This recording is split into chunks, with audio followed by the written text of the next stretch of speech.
Assalaamu calaykum ardayda kusoo dhawaada casharka Swahiliga waa qaybtii 8 casharkan waxaan ku baranaynaa vifaa vya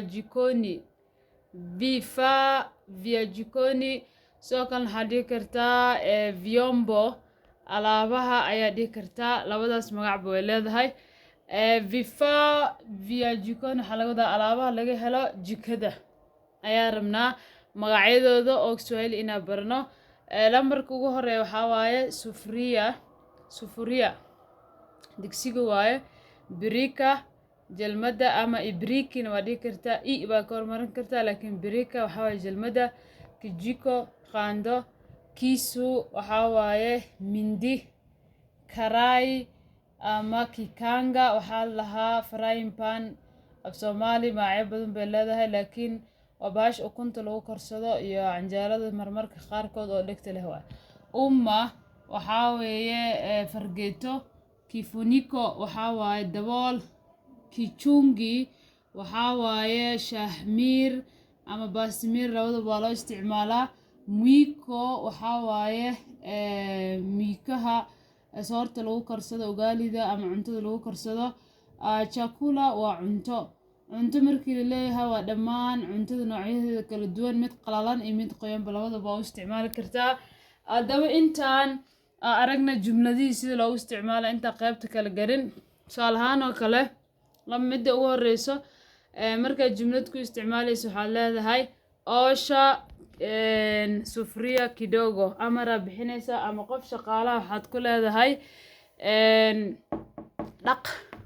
osha waa dhaq sufuria digsiga kidogo yar digsiga yar dhaq baa leedahay pika chai shaah kari kwa birika jalmada ku kari ibriqa ku kari ayaa leedahay shaah okay kijiko kubwa kimepotea kiidan halkan waxaa waaye kiambishi waaye ingeli waxay u laabanaysaa magacaan uu ka tirsan yahay waa soo barnay ingeli kooxda oo magacaan ka tirsan yahay waa ingeli kivi allah so that's key oo isticmaalna ama waa dhihi kartaa dada iskuule ahayn so marka waxaa leedahay kijiko kubwa kimepotea qaandadii weyneed kijiko waa qaando kubwa weyneed kimepotea way dhuntay alright mama anatumia kisu mama waa hooyo anatumia waxay isticmaalaysaa waa natumia waxay isticmaalaysaa kisu mindi kukata si wax ugu jarto ayay waxay isticmaalaysaa mindi ayay hooyada isticmaalaysaa alright midan waxaa waaye karai weka mafuta mengi kwenye karai baalka wax lagu shiilshiilo waxaa saartaa waxaa ku shubtaa weka waxaa waaye ku shub camal hadda noqonaysa laakiin magaceeda caadiga ah waa weka micnaha saxda markii Soomaali la sheego waxaa waaye dhig waaye so marka weka markii lagu leeyahay waa ku shuba hadda loo isticmaalo jumladan so weka mafuta mengi ku shub saliid badan kwenye karaiga ama baash wax lagu shiilo waxaa ku shubtaa saliid fara badan si oo loogu shiilo chipsi ama waxa lagu shiilay markaas alright waxaan dhahnay waxaa waaye iyadana macnooyin kale leedahay halka marka waxaa u isticmaalaynaa fargeetada waxaa leedahay marka anapenda asaga ama ayada wuxuu jecel yahay kukula inuu ku cuno kuwa ayada ama asaga waxay jeceshahay inuu ku cuno fargeeto muxuu cunayaa baastadoo kale ama cuntooyinka qaar hada dad baa fargeetada ku cuna kifuniko waxaa niri waa daboolka digsigu noqon karaa daboolka caagu noqon karaa daboolka jalmadu noqon karaa ama ibriqa daboolka wax kasta oo jubbada caaga dabool wax walba oo dabool leh ayaa loo isticmaalaa kifuniko so halkan maxaa niri marka jumladii sioni kifuniko cha sufuria sioni ma arki waaye waa diidmo halkan waa aniga ma arki kifuniko daboolka cha sufuria daboolka digsiga ani ma arki sioni kifuniko cha sufuria daboolka digsiga ani ma arki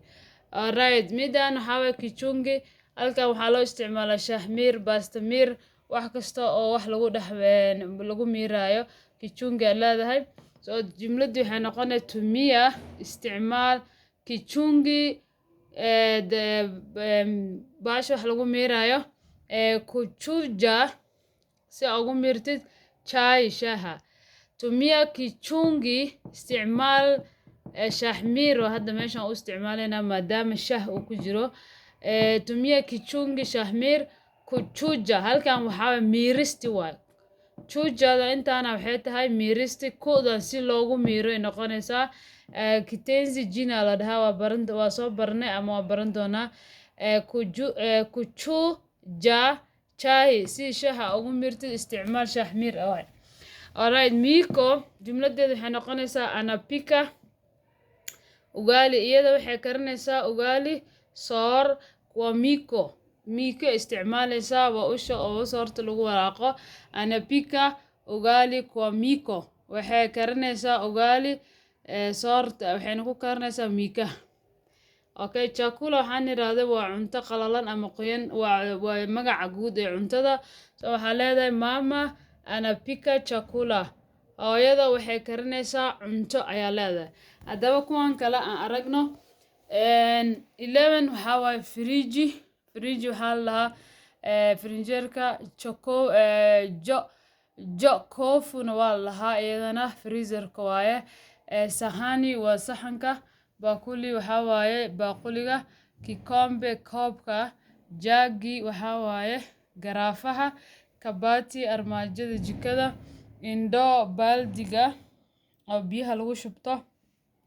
sinki waxaa waaye sinkiga jikada uu leeyahay weelasha lagu guro lagu dhaqo. kibariti taraqa ama bahalka dabka lagu daaro ayaa la yiraahdaa. sidoo kale